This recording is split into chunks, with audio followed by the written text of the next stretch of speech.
É ciência. É nutrição.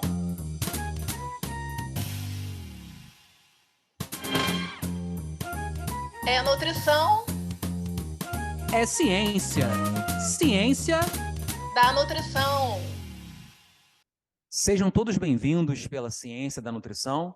Meu nome é Anderson Teodoro e vocês já devem estar percebendo aí hoje a nossa companheira Luana aqui não está conosco, mas a gente manda um grande abraço para ela. Infelizmente teve um imprevisto.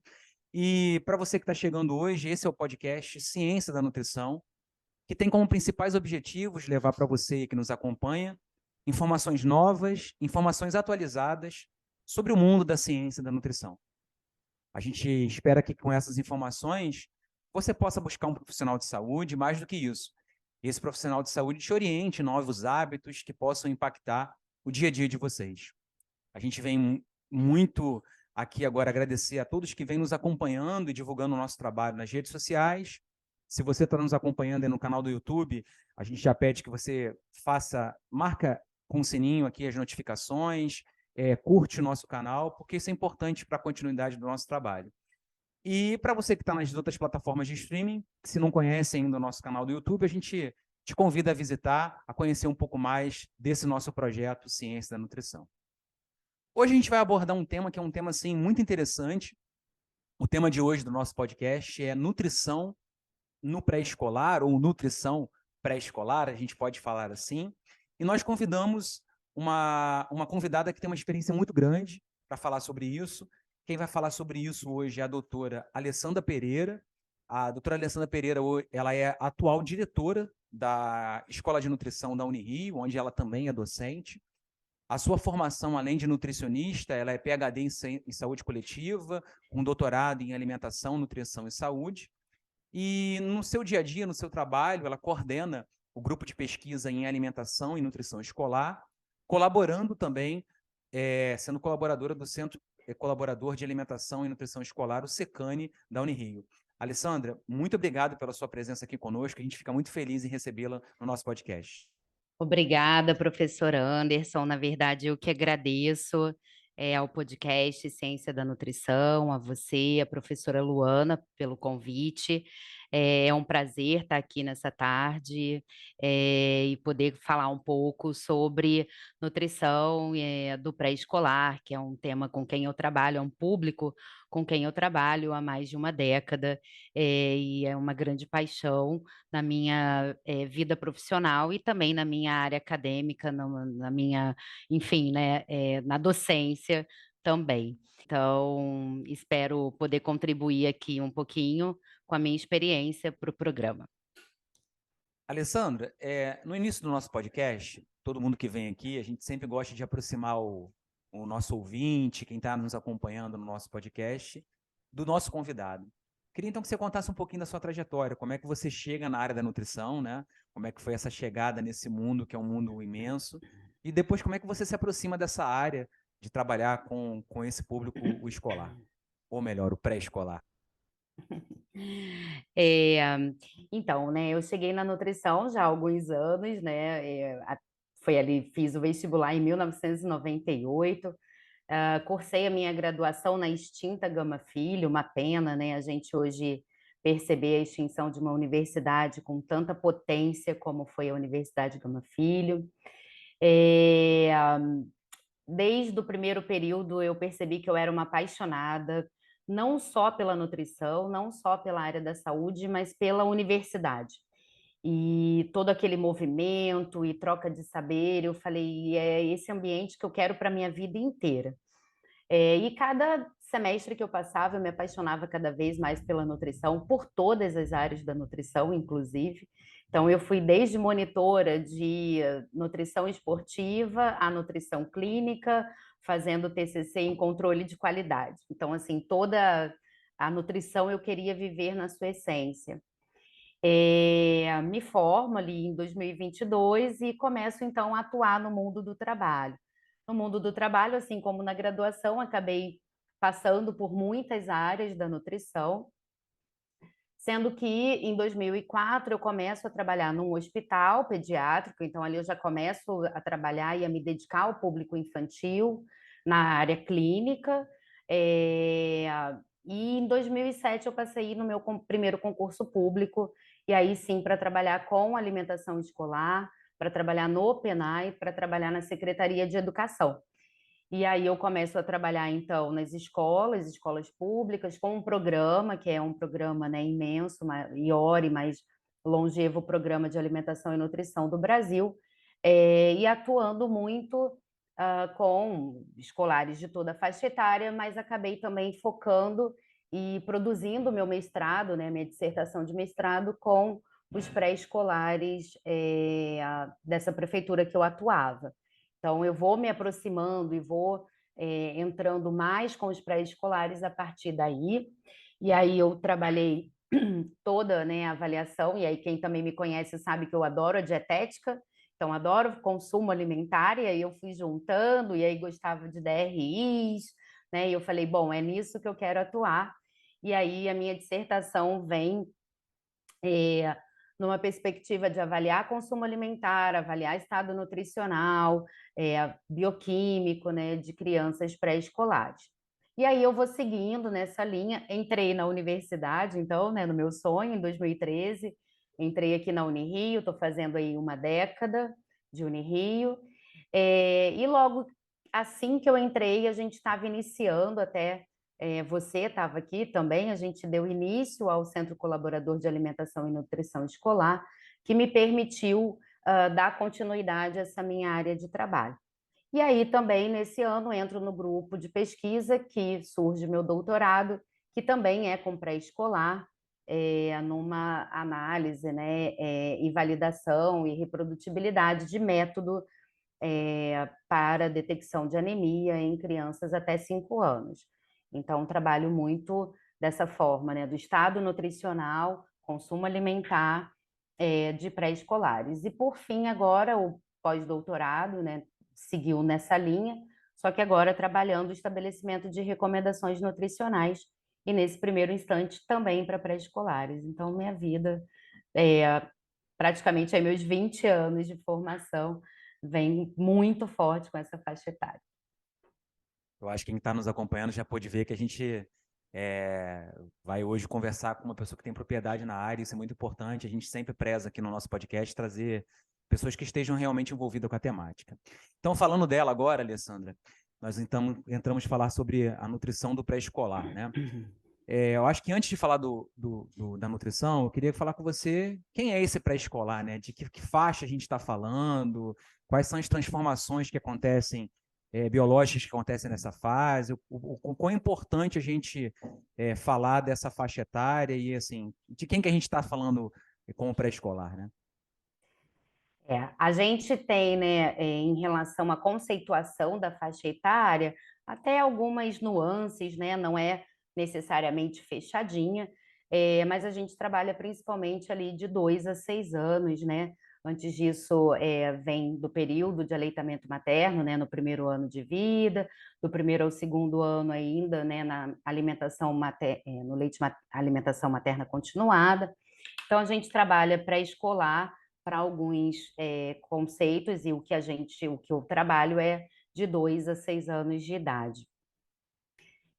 Nesse período, a gente tem diversas adaptações fisiológicas, né? A gente vive vários momentos fisiológicos.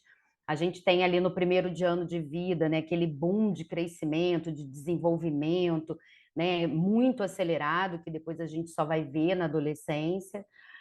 A partir do primeiro ano, esse aceleramento do crescimento e desenvolvimento, ele vai tendo uma redução na sua velocidade, mas claramente, né, esse pré-escolar, ele continua a crescer e desenvolver, e aí não só fisicamente, cognitivamente, socialmente, ele vai amadurecendo, psicologicamente, ele vai tendo esse amadurecimento, e todas essas mudanças vão atuar, né, diretamente com alimentação e nutrição desse pré-escolar. Então, entender o que acontece fisiologicamente, entender o que acontece em relação a crescimento, desenvolvimento, é muito importante no que tange a gente pensar a alimentação, nutrição e a prescrição alimentar, enfim, orientação nutricional, ações de educação alimentar e nutricional também.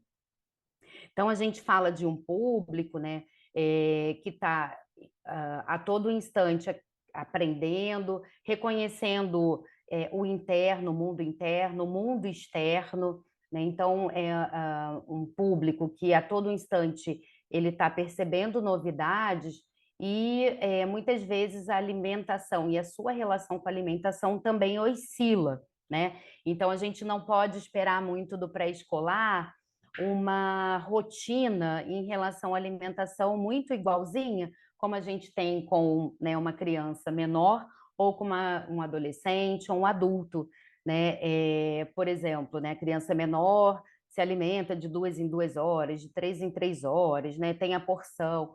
No pré-escolar, não. Como ele tem ali no seu dia a dia muitas novidades, um anseio do mundo externo muito grande, tem dias, né, que essa relação vai se dar melhor, tem dias que essa relação pode não se dar tão bem, mas não significa, a não ser que sejam casos, né, recorrentes, e aí entrando em algumas outras situações mais sérias, não são situações que comprometem o crescimento e o desenvolvimento.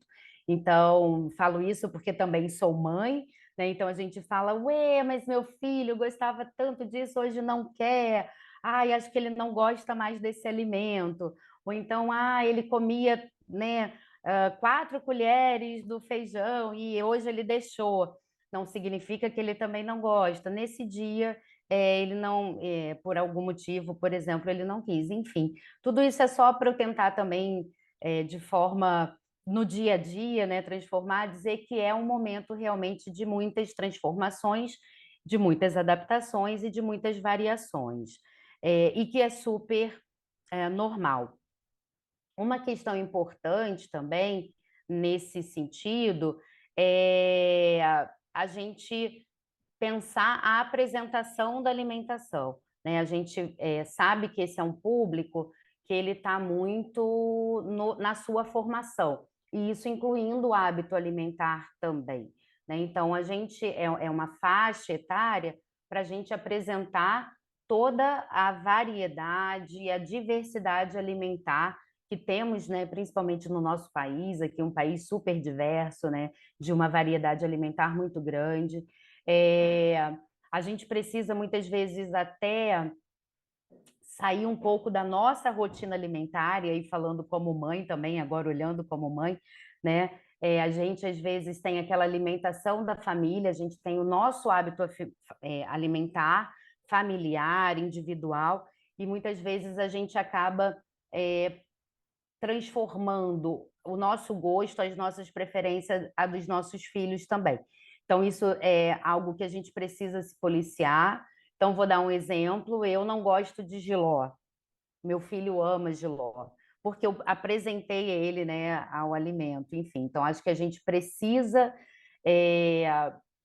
ampliar esse conhecimento, ampliar essa oferta, ter um ambiente alimentar doméstico, ter um ambiente alimentar escolar, ter um ambiente alimentar onde a criança possa ter acesso aos mais variados e diversos alimentos possíveis. Isso vai transformando a alimentação, o hábito dessa criança no mais saudável possível também. Não sei se eu fui falando muito. Se eu tiver, você me fala, assim, que são muitas coisas que vêm, né? E aí a gente vai trazendo aí muitos aspectos. Mas, de uma maneira geral, é um público muito fértil para a gente trabalhar as questões, né, da promoção à alimentação adequada e saudável. Mas é isso, desde que a gente também trabalhe os nossos ambientes, a gente trabalhe com as pessoas ao redor, porque é uma faixa etária onde a criança ela é muito do que ela vê, né? Então, do que ela observa, e quem está ao redor dessa criança tem ali também nos seus próprios hábitos um espelho para a formação do hábito alimentar dessa criança, né? Então, sempre falo muito isso, não adianta a gente falar, meu filho, você tem que comer esse alimento porque ele é bom para a saúde. mas se eu não estou aqui com ele no meu prato, né? A criança também percebe o que eu como e não só ouve o que eu falo. Então, a gente precisa garantir esse ambiente. E uma coisa que é importante também nessa faixa etária, ao mesmo tempo que eles são aptos a receber a novidade, é comum também um pouco de neofobia, ou seja, aquela, né, o que é isso? Que cor é essa? O que é isso novo? E às vezes não é nem o alimento, às vezes o formato. Eu sempre conto essa história também, quando eu fiz uma avaliação numa escola e eu estava trabalhando com um produto e eu fiz na forma de almôndega. E as crianças não quiseram, né? A gente fez um teste de aceitabilidade, foi bem ruim o teste, o resultado do teste. E, na verdade, depois eu fui descobrir que eles não conheciam almôndega, né? Então, o que estava assustando eles era a bolinha e não o alimento propriamente. Então, é bem comum isso também ocorrer. Bem legal, acho que quem está nos acompanhando aí já teve um panorama, acho que bastante amplo da importância da gente trabalhar na nutrição nessa faixa etária. Eu queria ouvir agora da Camila. Camila, o que você está achando do programa e o que você vai trazer de dica para a gente sobre essa temática? Olá, Anderson, olá, Luana e olá, ouvintes do podcast Ciência da Nutrição. O episódio de hoje está muito interessante e é extremamente importante que reforcemos sobre o papel da nutrição durante a fase pré-escolar. Essa fase é crucial para o desenvolvimento humano. Por isso, trago como dica um artigo de revisão de literatura bem recente, o qual a nossa convidada fez parte, sobre os fatores associados ao consumo de ultraprocessados em crianças. E, apesar do artigo se tratar de crianças até 10 anos, os pré-escolares estão incluídos nessa revisão, trazendo dados e informações interessantes a respeito da importância de uma alimentação com menor consumo de ultraprocessados e o maior consumo dos alimentos in natura, como prediz nosso guia de alimentação brasileiro, tanto na versão para adultos quanto a versão para crianças menores de 2 anos. Para conferir, basta acessar o nosso site www.cienciadanutrição.com.br, tudo junto e sem acento, e assim você confere dicas desse episódio e de episódios anteriores. Não deixe de conferir. Obrigado, Camila. Alessandra, entrando agora num aspecto mais geral da nutrição, nessa faixa de pré-escolar, até contando um pouco a sua experiência, queria que você desse um pouquinho um panorama geral de como é que é a situação da nutrição do pré-escolar no Brasil como um todo, né? Como é que ela se apresenta e quais são os desafios que a gente tem em termos de prescrição dietética, né? São minerais que estão faltando, quais nutrientes que normalmente a gente tem que se preocupar um pouco mais, quais são os alimentos, inclusive, que a gente pode ir colocando nessa dieta para tentar minimizar esses problemas que acontecem do ponto de vista com a população. Enfim, fala um pouquinho para a gente desse panorama geral da nutrição do pré-escolar. O pré-escolar, né, professor, ele segue muito o panorama, pensando em saúde pública, do que a população vem apresentando, né? Então, a gente vê um aumento já nas idades mais novas, do desenvolvimento até de doenças crônicas não transmissíveis. Então, a gente vê crianças já, né, em idades bem novas, com excesso de peso, sobrepeso, obesidade, hipertensão arterial. Lembro que em 2008, quando fiz a minha dissertação de mestrado, a gente já observava com crianças, né, de 2, 3, 4 anos, altos índices, alta prevalência de dislipidemias, né, e aí eu falando de colesterol elevado, colesterol total, LDL, triglicerídeos altos. Então, a gente observa esse panorama já acontecendo desde, né, de crianças bem novas, que tem relação com a alimentação pregressa, materna, né, desde a gestação, mas também com a alimentação atual e com hábitos formados ali desde o início da alimentação complementar, que acontece ali, né, ou deveria acontecer com 6 meses de vida. Essa é uma faixa etária que a gente precisa ter bastante preocupação com alguns nutrientes, e aí eu posso citar, por exemplo, o ferro, já que a gente, né, tá é uma fase de pleno crescimento, de desenvolvimento, como eu mencionei anteriormente, tanto físico quanto cognitivo, que vai ser necessário, né, para garantir rendimento escolar, por exemplo. Então, a gente tem o ferro e aí, né, o que a gente tem de panorama? Ainda uma elevada prevalência de anemia ferropriva. essa anemia ferropriva, ela tem até se reduzindo em alguns países, né?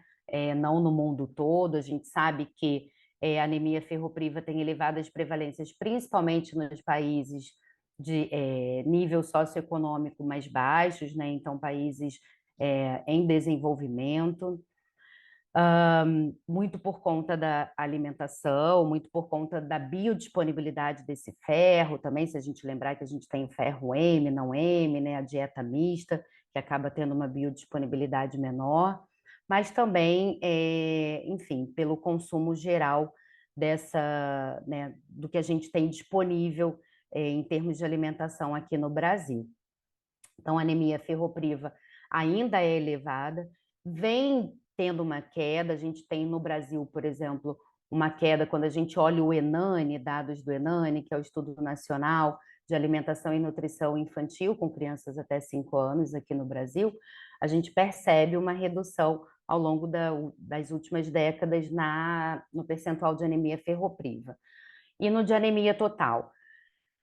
Mas o que a gente observa mais recentemente, tem alguns estudos, e agora a gente está desenvolvendo alguns projetos nessa linha, a gente vem percebendo um aumento da anemia de inflamação nessas crianças já a partir dos 2 anos de idade, e muito em virtude do que eu falei agora, que é a questão do excesso de peso, né? Enfim, então, tem mecanismos ali que estão, por exemplo, levando a uma elevada prevalência agora de anemia de inflamação, enfim, relacionado à hepcidina, excesso de peso, leptina. Então, acho que mais estudos nessa área também são necessários, né, para que a gente possa elucidar e para que a gente possa pensar políticas mais amplas também, porque antigamente a gente tinha muito essa questão, esse nutriente está deficiente, está carente, então vamos suplementar ele. Só que muitas vezes a gente suplementa e o suplemento não surte o efeito desejado. E isso porque a gente está falando de suplementos que são metabolicamente mais complexos, então que demandam de outros, como ferro e vitamina A. A vitamina A é outro nutriente, já vou pegando o gancho aqui, então a vitamina A é outro nutriente super importante para a gente pensar nessa faixa etária, é amplamente encontrado na natureza, seja na forma de retinol, seja na forma dos carotenoides, mas a gente percebe um consumo cada vez menor, né, da população, por exemplo, em relação a frutas, legumes e verduras, e dos alimentos ali de origem animal, que são fontes de retinol, como, por exemplo, o fígado, né? Então, assim, é algo que a gente se preocupa, vem diminuindo também a prevalência da hipovitaminose A no Brasil, mas é algo ainda que a gente precisa ter uma atenção muito grande, porque a gente sabe que as consequências da deficiência da vitamina A, né, na sua forma grave, pode levar até a cegueira, né, noturna. Então, a gente vê uma queda. É claro que existem locais com menor prevalência, outros com maior. A gente sabe que o Brasil é um país de extensão geográfica enorme e de desigualdades também muito grandes. Então, a gente tem locais com maior prevalência, outros menor, em menor escala, mas a tendência é uma queda, mas é algo que a gente não pode não deixar de cuidar. Ainda mais, né, que a gente acaba de sair do pior momento da pandemia, porque a gente ainda não saiu da pandemia, mas a gente vai vivenciar aí, ao longo dos próximos anos, um efeito de 2 anos, né, 3 anos de Covid-19, que a gente sabe que no seu pior momento teve consequências ali, né, na rotina diária de trabalho, trazendo insegurança alimentar e nutricional, né? A gente está com um elevado índice de insegurança alimentar e nutricional, e a tendência é a gente perceber esse aumento, e isso, consequentemente, vai afetar a alimentação e a nutrição dos pré-escolares. Por isso também, eu vou aqui puxar por um lado que eu trabalho, a alimentação escolar também é fundamental, né? E aí a gente pensar não só as públicas, mas a alimentação escolar, né, também das instituições privadas, porque a gente pensa, né, além da casa, onde essa criança fica a maior parte do seu tempo? Nas escolas, né? Muitas delas em tempo integral. Então, pensar também a alimentação nas escolas, ter um cardápio, né, elaborado adequadamente, equilibradamente, com a presença de alimentos ricos nesses nutrientes, né, que a gente precisa ter mais atenção, ferro, a vitamina A, o cálcio, eu acabei não falando muito do cálcio, o cálcio é importante para todo e em todas as faixas etárias, mas se a gente está pensando crescimento, desenvolvimento, formação óssea, então também o cálcio é muito importante para essa criança, e aí a escola tem esse papel também de, né, promover adequadamente essa alimentação em termos de qualidade e também quantitativamente em termos de nutrientes. Eu sou da quantidade, eu gosto, né? Eu brinco que eu falo, adoro as DRIs, né? Eu gosto dos números, porque eu acho que eles também existem para que a gente possa garantir o mínimo necessário e para que a gente possa ter também o máximo ali de limite, né? E para alguns nutrientes, por exemplo, pensar a ingestão máxima, como sódio, né? Que é outro nutriente, eu falei agora, né? De 3 nutrientes, ferro, vitamina A e cálcio, que a gente tem que ter um olhar para que a gente evite a carência desse nutriente, mas a gente tem outros também que a gente tem que ter um olhar, mas agora para evitar o excesso, né? Então, a gente percebe também, já nessa faixa etária, um amplo consumo de sódio, né? Um elevado consumo de sódio, muito em virtude dos alimentos ultraprocessados, né? Que a gente sabe que tem grande quantidade de gorduras, gorduras saturadas, gorduras trans, açúcares e sódio para sua conservação.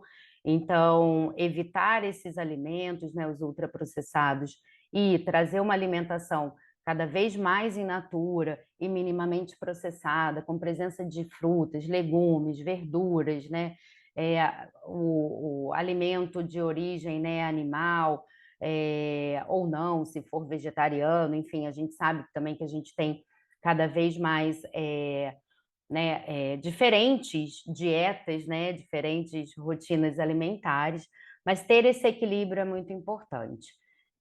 Acho que eu falei também de uma forma ampla, assim, você me para, porque senão eu vou ficar aqui, vou entrando aqui de um looping para o outro, pode me Não, não vamos cortar. parar, não. A gente quer justamente isso, a gente quer informação.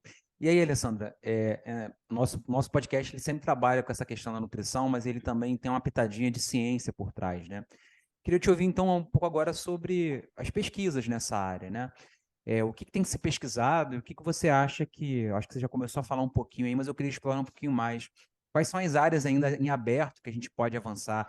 A gente precisa de novos inquéritos? Será que novas recomendações? A gente tem que pesquisar, talvez, novos alimentos? Enfim, como é que se dá essa área da pesquisa hoje? O que você tem lido sobre a parte de nutrição pré-escolar? Para pré-escolar, Anderson, a gente até tem mais estudos. Por incrível que pareça, eu acho que uma lacuna super importante, já vou deixar aqui para quem nos ouve, né, para ficar atento e falar, poxa, pois é, precisamos trabalhar com essa faixa etária. Por incrível que pareça, é de 6 a 8 anos, né? De 6 a 10. Porque a gente tem um cuidado muito grande com a criança até 5 anos, com o adolescente, mas a gente tem uma faixa etária que acaba a gente tendo menos dados, que é né, ali dos 6 aos 10 anos. Mas claro que a gente precisa, eu falei que a gente tem mais estudos comparados, mas a gente ainda não, né, ainda tem muito que explorar.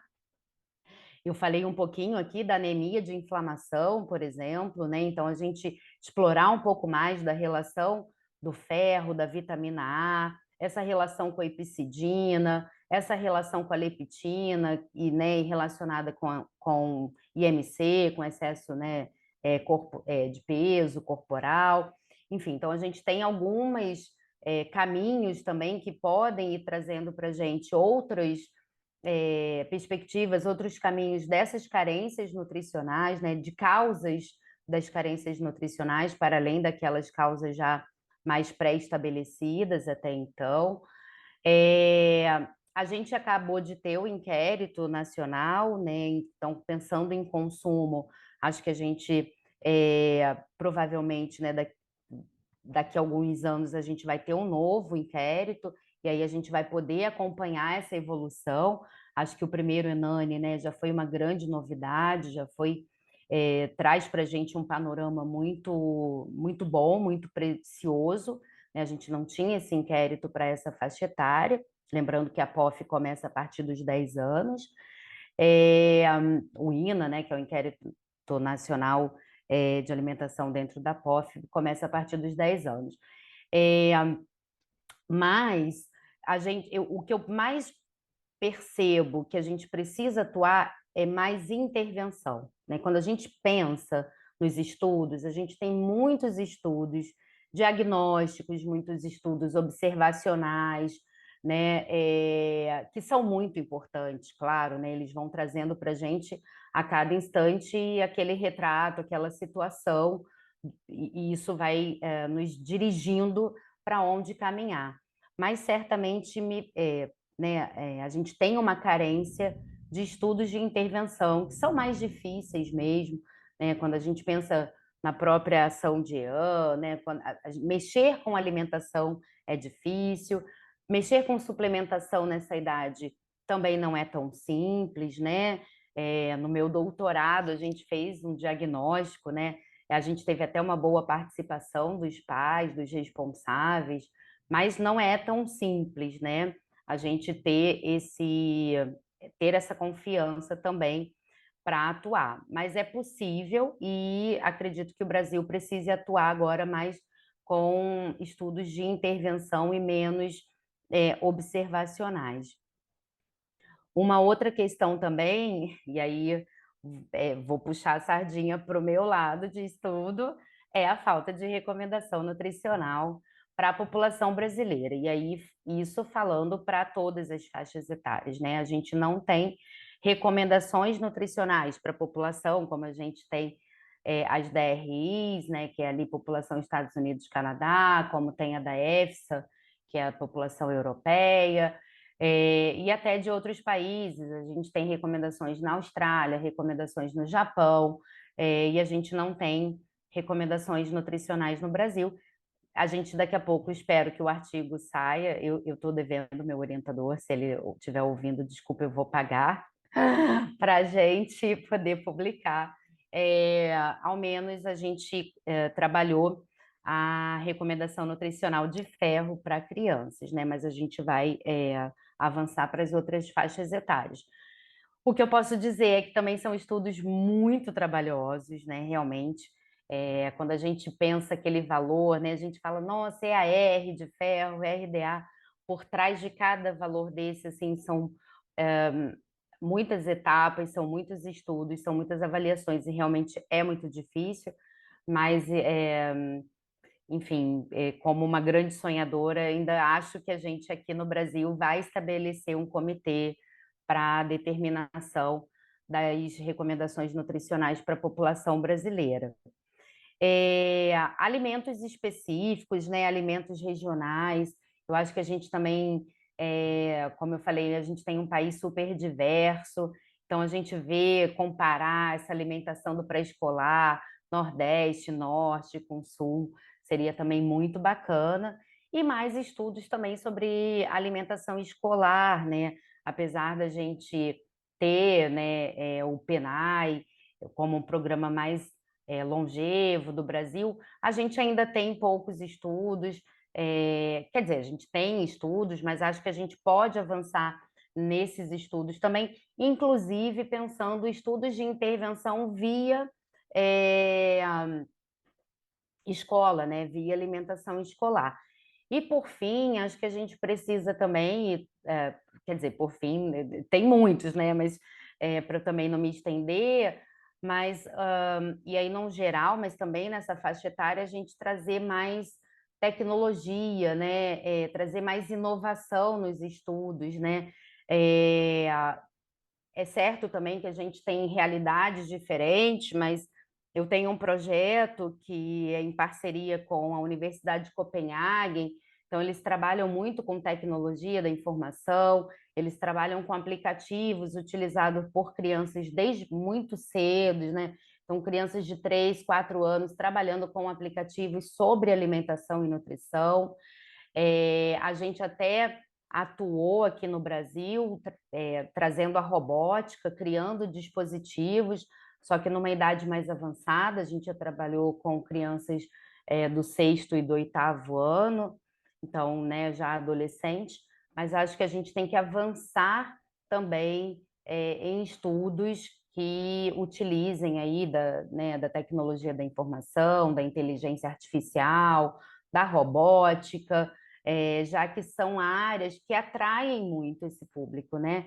E é incrível como eu acho que daqui a pouco a criança com 3 meses de idade vai saber usar um dispositivo, porque eles têm muita facilidade.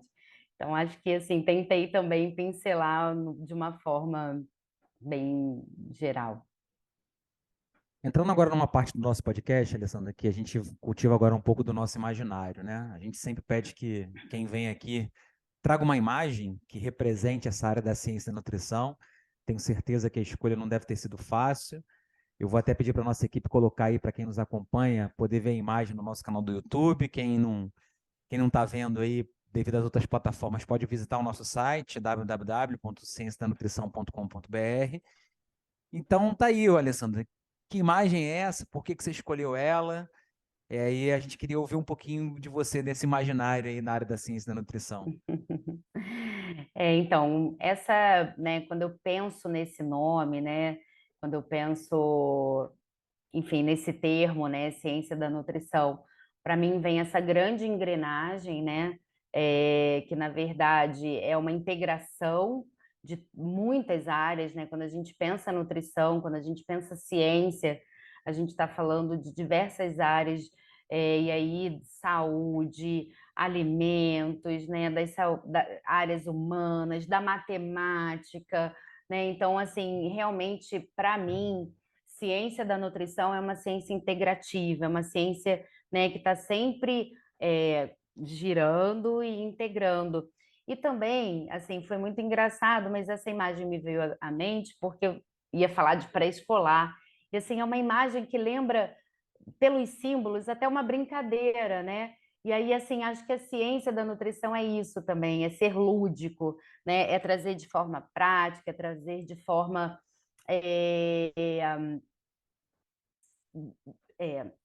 leve aquilo que é muito sério, aquilo que é muito importante, aquilo que é muito caro para a gente que é professor, pesquisador, né?